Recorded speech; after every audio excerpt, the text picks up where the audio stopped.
มาพี่น้องเนาะผมกับบาสารวัตรครัวกับครัวเลย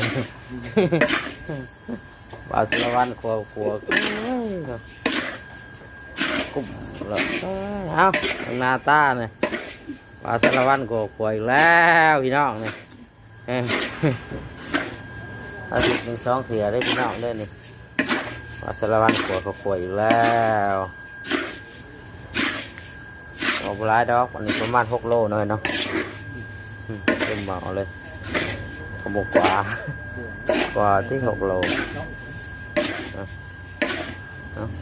ปลามันมัดไฟเลยทัว